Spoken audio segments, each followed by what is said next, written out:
Hello viewers, আসসালামু আলাইকুম। আজকে আমরা যাচ্ছি যমুনার বালুচরে। সেখানে গিয়ে আমরা একটি ভিন্ন রকমের আয়োজন করব। আমরা হেঁটে হেঁটে সাহারা মরুভূমি পার হচ্ছি। চারদিকে শুধু বালি আর বালি, দেখে মনে হচ্ছে একদম সাহারা মরুভূমি। আমরা এই সাহারা মরুভূমি পার হয়ে আমাদের গন্তব্যের দিকে যাচ্ছি। সামনের চরে একটি ঘর আছে, সেখানে লোকজন থাকে, সেখানে থেকে ফসল আবাদ করে। সেই বাড়িতে আমরা কিছুক্ষণ অবস্থান করব, সেখানে আমরা পিকনিক খাবো। আমরা আসলে ভিন্ন রকমের জায়গায় ঘুরতে ভালোবাসি। এর যে সুন্দর জায়গাও ঘোরা যায়, কিন্তু এর ভিতর যে ঘোরার একটি মজা, সে ঘোরার মজাটা পাওয়া যাবে না। এর ভিতরে ভিন্ন রকম একটি আনন্দ আছে, সেই জন্য এই ভিন্ন রকম পরিবেশে আসা। সাহারা মরুভূমির মতো মরুভূমি পার হয়ে আমরা হেঁটে যাচ্ছি সামনের দিকে। আকাশে অনেক রোদ, নিচে গরম বালি, তারপরেও আমাদের অনেক ভালো লাগছে এরকম জায়গায় ঘুরতে পেরে। আমরা বালুর উপর দিয়ে হাঁটতেছি, সত্যি অন্যরকম একটি আনন্দ, অন্যরকম একটি জার্নি। এরকম জার্নি আসলে সবসময় হয়ে ওঠে না, আর এরকম জার্নি করার কেউ সাহসও পাবে না।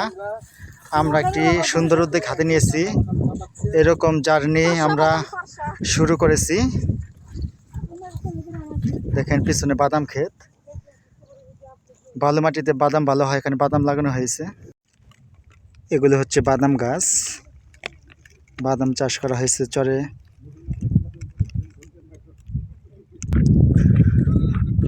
আমরা একটা চ্যালেঞ্জিং জার্নি হাতে নিয়েছি, খুব কঠিন একটি চ্যালেঞ্জ। যমুনার চর পার হয়ে একদম ওই মাথায় একটি বাড়ি আছে, সেই বাড়িতে গিয়ে আমরা পিকনিক করব, সেখানে সময় কাটাবো। সেই আশায় আমরা যাচ্ছি। আশা করি আমাদের মুহূর্তটা অনেক ভালো হবে।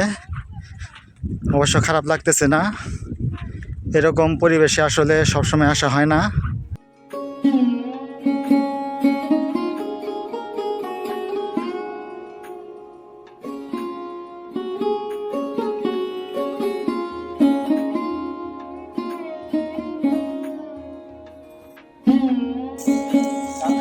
আমরা হাঁটতে হাঁটতে এসে পড়লাম আমাদের গন্তব্যস্থানে।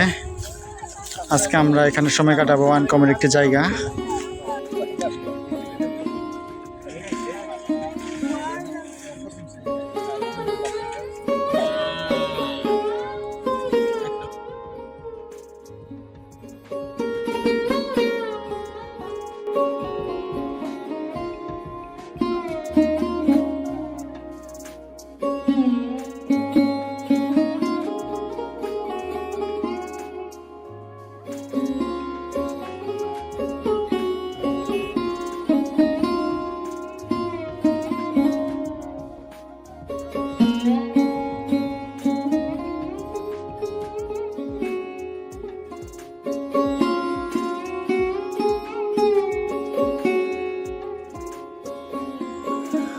চরে আসার পরে কাকি আমাদের জন্য রান্না বান্না শুরু করে দিয়েছেন, আর আমাদের জন্য এখন বাদাম ভাজবেন।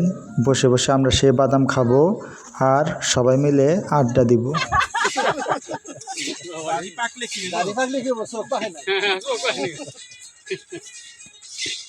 কাকি আমাদের জন্য বাদাম ভাজতেছে, আমরা এখন বসে বসে সে বাদামগুলো খাচ্ছি। বাদাম খাচ্ছি আর সবাই মিলে গল্প করতেছি। সত্যি দারুণ একটি মুহূর্ত।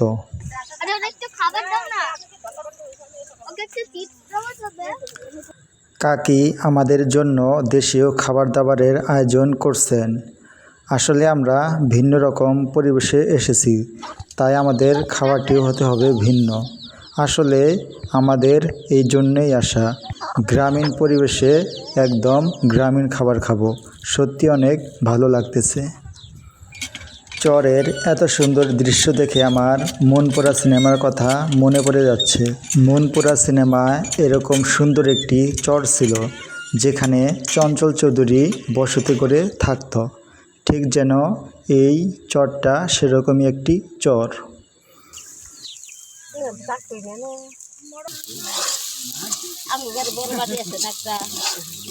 আজকে আমাদের দেশীয় খাবার দিয়ে পিকনিক করার ইচ্ছা ছিল, তাই আমাদের ইচ্ছা অনুযায়ী দেশীয় খাবার আয়োজন করা হচ্ছে। বাড়ির সামনে টমেটো গাছ লাগানো হয়েছে, দেখেন কিছু টমেটো পেকে আছে।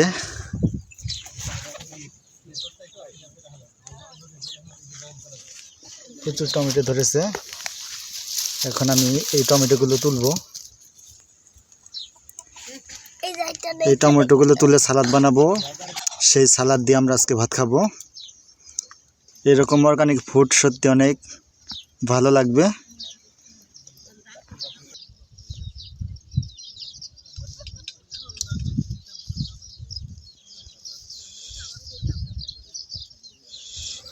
টমেটোগুলো তুলে আমি আমার ওয়াইফের হাতে দিলাম। সে এখন বসে বসে টমেটো কেটে সালাদ বানাবে। আশা করি খুব ভালো হবে, খুব মজা হবে।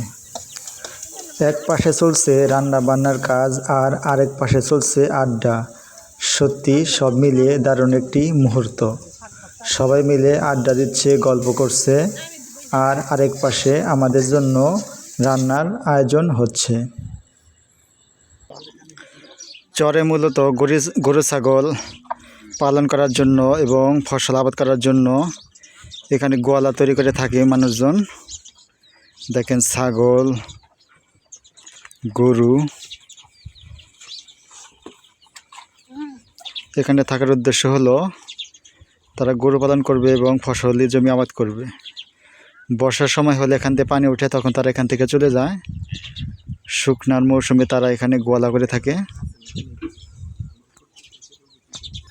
যেখানে তারা থাকে তারা সেখানে সবজি লাগায়। চরের সবজি ভালোই হয়। দেখেন মিষ্টি কুমড়া ধরে আছে, কত সুন্দর লাগতেছে। মিষ্টি কুমড়ার পাশে আবার লাউ ধরেছে, দেখেন খুব সুন্দর একটি লাউ। দেখেন গরুর বাছুর কত সুন্দর লাগতেছে। গরুর বাছুর এখানে খেলা করতেছে। এটা হচ্ছে সিম গাছের জাংলা। সেই জাংলার নিচে আমাদের লোকজন বসে আছে। এখানে ছায়া আছে আর প্রচুর পরিমাণে বাতাস। সেখানে তারা শুয়ে শুয়ে বিশ্রাম করতেছে আর বাতাস খাচ্ছে। সব মিলে খুব সুন্দর পরিবেশ, ভালোই লাগতেছে। মেহমানরা শুয়ে শুয়ে কেউ বসে বসে বিশ্রাম করতেছে, আবার কেউ বসে বসে গল্প করতেছে। পাশেই তাদের জন্য রান্না করা হচ্ছে একদম ফ্রেশ বাঙালি খাবার। আলু ভর্তা, ডাউল, বিভিন্ন শাকসবজি।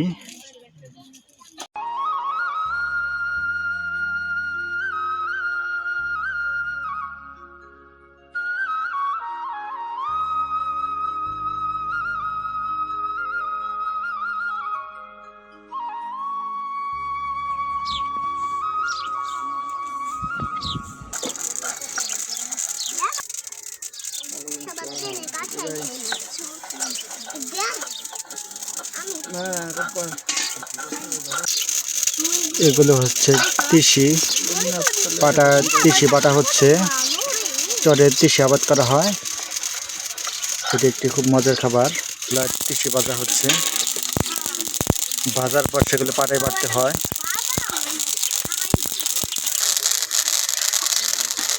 আলু ভর্তা করার জন্য পেঁয়াজ করা হচ্ছে, সাথে শুকনা মরিচ দিয়ে আলু ভর্তা করলে অনেক মজা লাগে। খুব সুন্দর একটি আয়োজন।